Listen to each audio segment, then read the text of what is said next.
An update tonight on an elderly man who was reported missing a few days ago. Good evening. This is CTV News. I'm Patricia Vallone. And I'm Rochelle Metzger. Thank you for joining us tonight. A Bowie man suffering from dementia went missing over the weekend. Rescuers began searching for 75-year-old Oscar Washington for a second day early this morning. And a few hours later, his family got some news they were hoping for. And our Denise Douglas has the full story. It's the worst. It's the worst feeling. After 2.5 agonizing days, Denise Washington cries tears of joy. I mean, you don't think you're going to have to take care of your parents in this manner. Her father, Oscar, walked away from the backyard of her home over the weekend. The 75-year-old suffers from dementia and high blood pressure, which raised her concerns for his safety. Because it's very stressful. You start to become concerned because I think he was missing since Sunday. It was 96 yesterday. It was supposed to be 100, 102 today. Captain Timothy Tyler says his age, combined with the hot temperatures, also made it important to work quickly to find him. An initial search turned up nothing, but a team of about 50 Police Academy students, officers, as well as canine units were back out today. They assisted us with setting up a grid search so that we could break this area down, because it's a very large area. So we could break this area down into smaller chunks and put people in areas that we may not have been able to do with the minimal manpower that we had before. This is where Oscar Washington was found. It's just about a mile from his house. He was sitting in the area that slopes down right over there, and when rescuers called his name, he stood up. Once he popped up, they knew they had him, and he was in such good condition that he was actually able to walk out of the woods with assistance. The whole team were good. They were all good. It made the whole family happy finding him. Still emotional, Washington is happy with the way this story ended and is now planning to welcome her father back home once he's released from the hospital. Of course, we're going to embrace him and show him how much we love him. But we're going to make sure he's safe. Denise Douglas, CTV News. Washington's daughter says she plans to get a tracking device that will help her keep tabs on her father once he returns home from the hospital.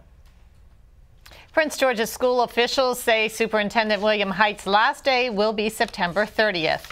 Hite announced June 29th that he would accept an offer to lead the Philadelphia School District. The board has been meeting to try to come up with the best communications plan that we can. We have submitted one over the last weekend. So over the next several days, we are looking at, we've put out an RFP for search firms to help us. We hope to have an interim named in the next couple of weeks or so, several weeks. And then we're going to do a full-fledged search. It might be internal or external, but we want to make sure that we do our due diligence around that.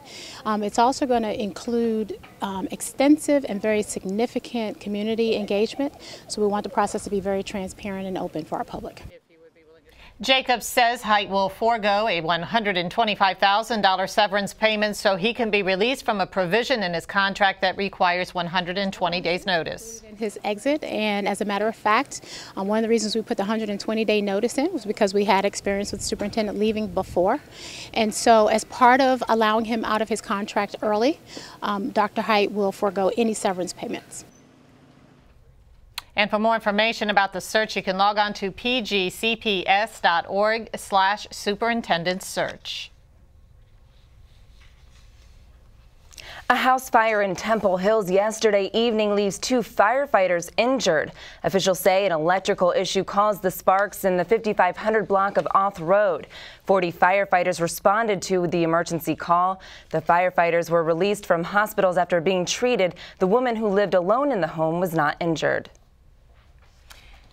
Former postal worker Virgil Ball faces up to 10 years in prison after embezzling more than $43,000 from the U.S. Postal Service. Ball was responsible for sorting and tracking deposit bags to and from banks.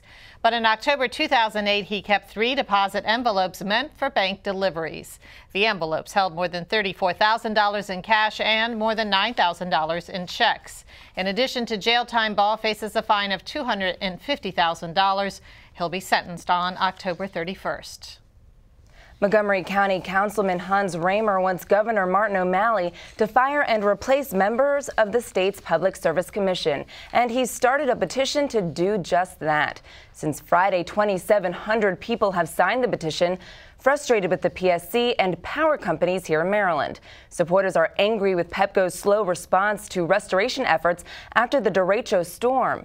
Raymer says that Pepco has been on bottom ranks for years, and PSC Chairman Douglas Nazarian admitted that regulations were slow to recognize how poorly Pepco stacked against companies. The heat wave continues this week as temperatures in our area reached near 100 degrees today. But meteorologists say it's getting even hotter. Just imagine working outside in this sweltering heat. These construction crews were doing repair work on Lotsford Road in Largo this afternoon during the hottest time of the day. Meanwhile, local governments are doing what they can to offer some relief.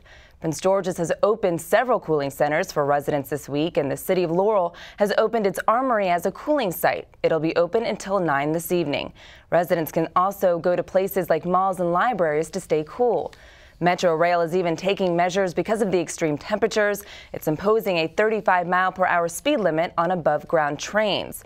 By the way, tomorrow, because of another heat advisory, Metro will let passengers carry and drink water on trains and buses. And you're watching CTV News. I'm Rochelle Metzger. And I'm Patricia Vallone.